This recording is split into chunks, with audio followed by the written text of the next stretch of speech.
Assalamualaikum warahmatullahi wabarakatuh. Perkenalkan, saya Rina Astuti. Saya adalah salah seorang dosen di Prodi Pendidikan Biologi, Fakultas Keguruan dan Ilmu Pendidikan Universitas Muhammadiyah Surakarta.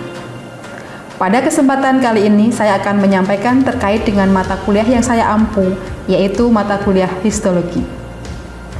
Mata kuliah histologi adalah mata kuliah yang wajib dan harus ditempuh oleh mahasiswa Prodi Pendidikan Biologi FKIP UMS semester 2. Bobot mata kuliah ini adalah 3 SKS, 2 SKS teori, dan 1 SKS praktikum.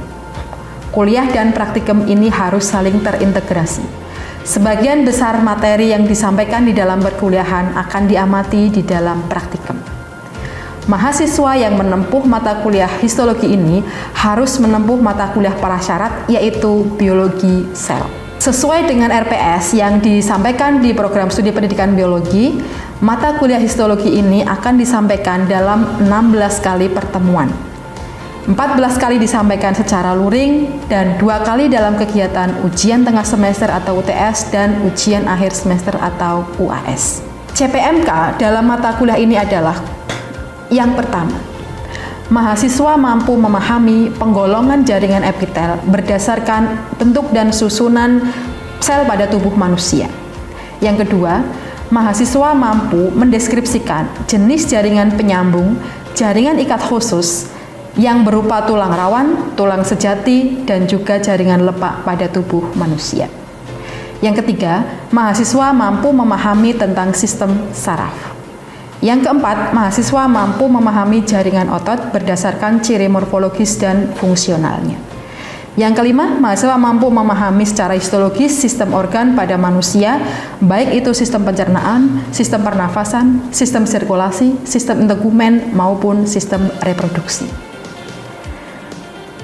Untuk menunjang pembelajaran ini, saya melakukan penelitian tentang histologi dengan judul Science Process Skills SPS Biology Education Student in Histology Practicum Eye Epithelial Tissue Material. Mata kuliah ini juga sudah saya tuangkan dalam kegiatan pengabdian masyarakat dengan judul Workshop Praktikum Materi Jaringan Epitel secara Virtual Laboratory pada Guru IPA dan Biologi se-Jawa Tengah. Materi yang akan saya sampaikan ini mengenai sistem reproduksi manusia, khususnya pada jaringan germinal maskulina dan feminina, menggunakan model pembelajaran Problem Based Learning (PBL) dengan pendekatan DAA, Delivery, Interaction, and Assessment. Selamat menikmati, selamat mengikuti, selamat menyaksikan dari video pembelajaran saya.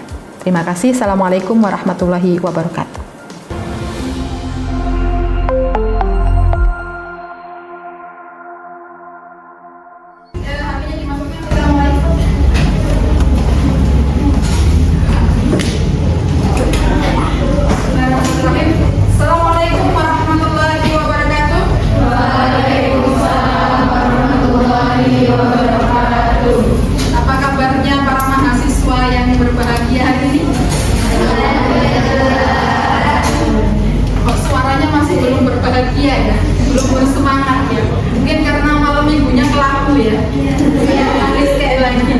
Bagaimana kabarnya para mahasiswa semuanya yang bersemangat?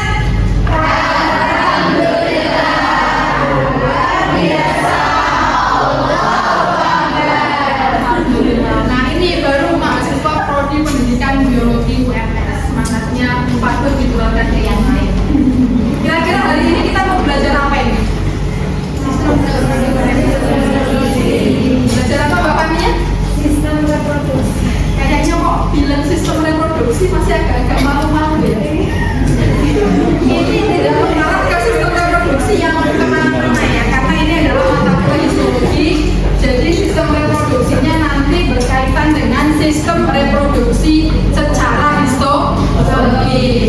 Jadi kalau secara histologis berarti yang dipelajari adalah jaringan penyusun dari organ sistem reproduksi.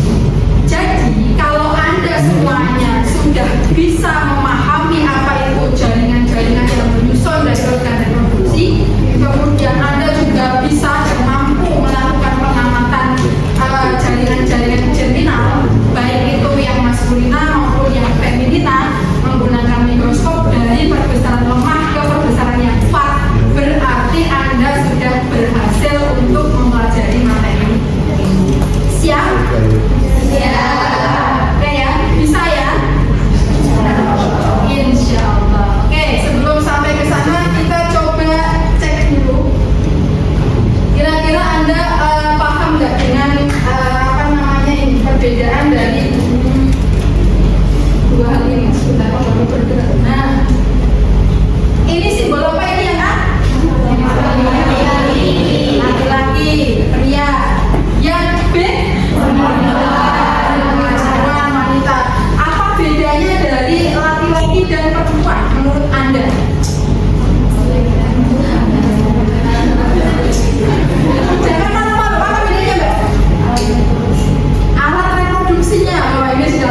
Anda sudah pernah melihat video ini ya?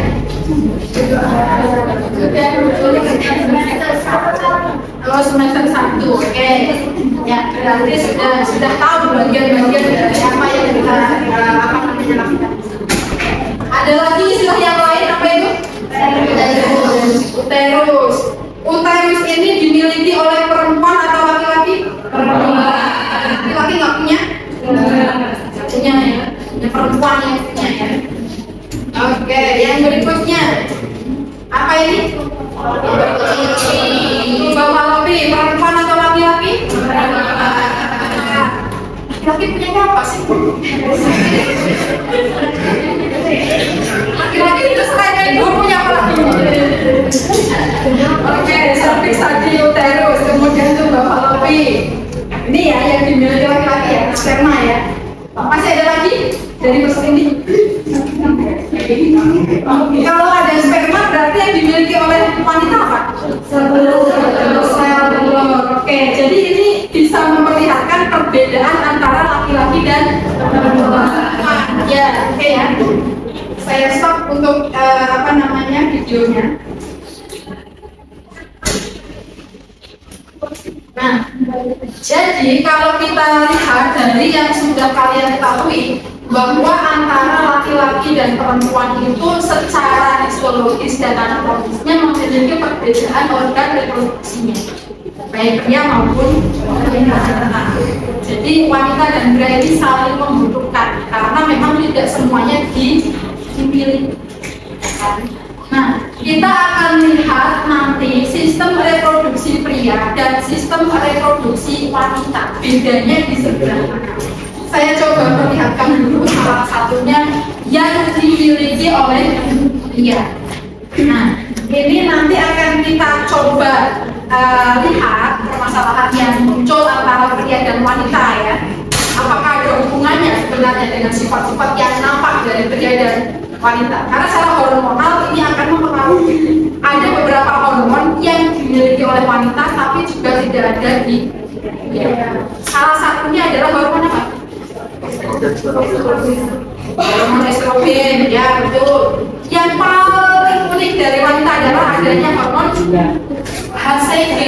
Hormon HCG itu hanya muncul kalau dia mengalami kehamilan. Di pria nggak akan muncul hormon itu.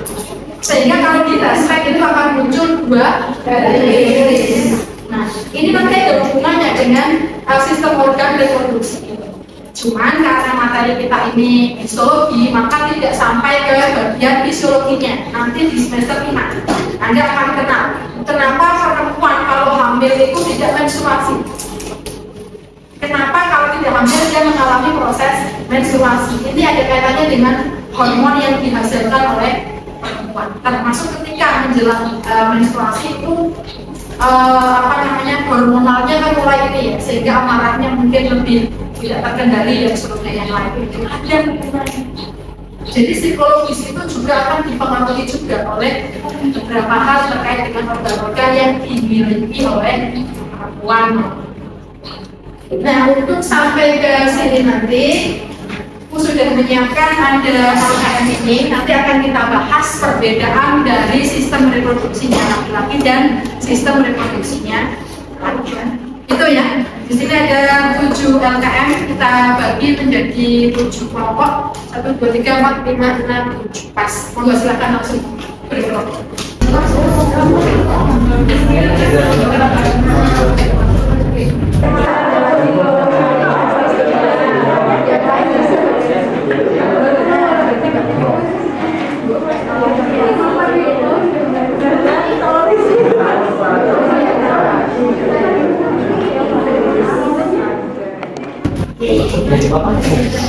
Ya, sesuai dengan apa ya, salah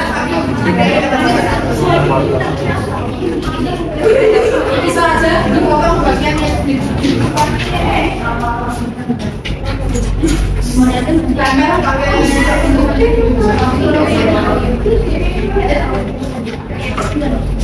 nah itu bagian itu.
Itu dari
Di sini kami dari kelompok 1 itu akan menjelaskan tentang siklus ovari.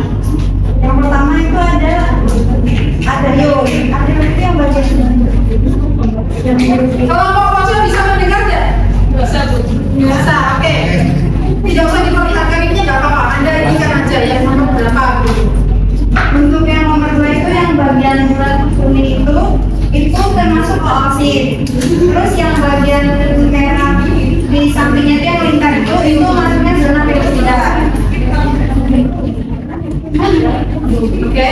Terus untuk yang kan ada terus kemudian yang kedua itu termasuknya folikel sekunder, ada regra juga itu yang kayak saluran itu. Terus ada aquarium, ada corpus luteum, folikel primordial, folikel primer dan tunica albumenia. Jadi ada berapa keterangannya? Ada 10. Oke, ada 10 menurut kelompok 1 ya. Nanti kita coba cek apakah yang disampaikan oleh kelompok 1 itu sesuai atau tidak, atau mungkin dari kelompok yang lain ada yang lebih dari apa yang sudah ditemukan oleh kelompok 1. Hasil penyelidikan dari kelompok yang lain apakah ada?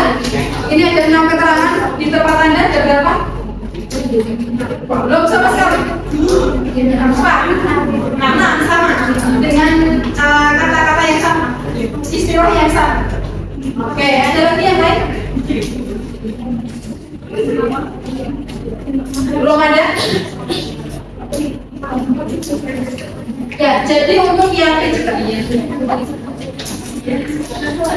nah, untuk yang silakan kembali ke Untuk yang nomor 2, yang siklus ovari yang perlu dicermati adalah ini adalah sebuah siklus. Kalau sebuah siklus berarti kan nanti akan berulang lagi, ya kan? Nah, ini ada kata ovari. Ovari itu lebih dari satu. Kalau satu namanya ovarium. Berarti perempuan punya berapa ovarium? Nah, siklus ini dimulainya dari yang paling kecil ini. Ini di situ kan ada keterangan folikel, ya kan? Folikel itu calon dari selnya yang akan menjadi folikel untuk yang akan matang menjadi sel telur. Nah, mulainya dari sini. Ini kan semakin besar, semakin besar, ya tidak? Nah, sedangkan kelompok 1 tadi menjelaskannya itu langsung dari tengah ya? Dari tengah, dari oosit tadi. Nah, dari oosit. Nah, nanti kita akan coba cek bagaimana proses oogenesis. Apakah langsung dia menjadi sel telur? Langsung salah menjadi sel telur? Tidak, ternyata tidak, ya kan? Ingat, proses menstruasi itu ada 4. Mulai dari apa dulu?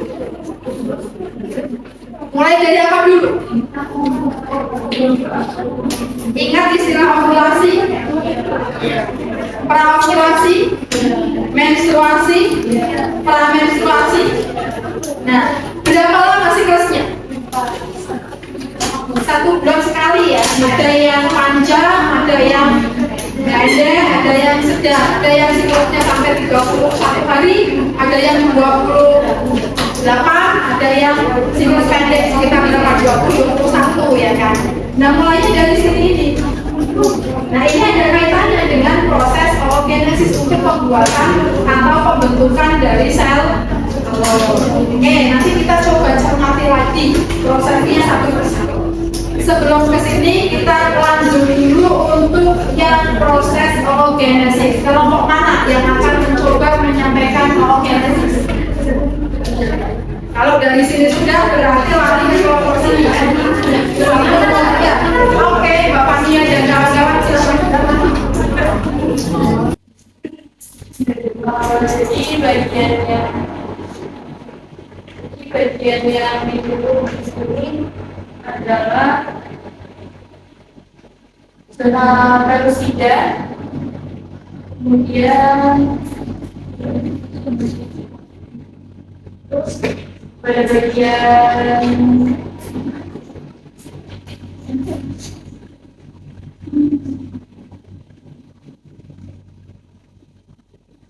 bagian ini adalah oosit. Terus selanjutnya adalah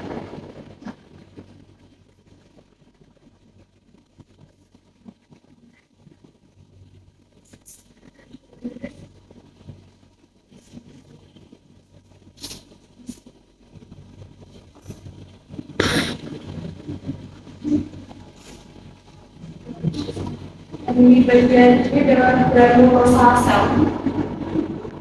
Oke, nanti kita akan melanjutkan untuk yang sesi berikutnya. Mungkin untuk yang hari ini cukup. Ada pertanyaan? Belum? Bagaimana rasanya untuk kuliah yang hari ini?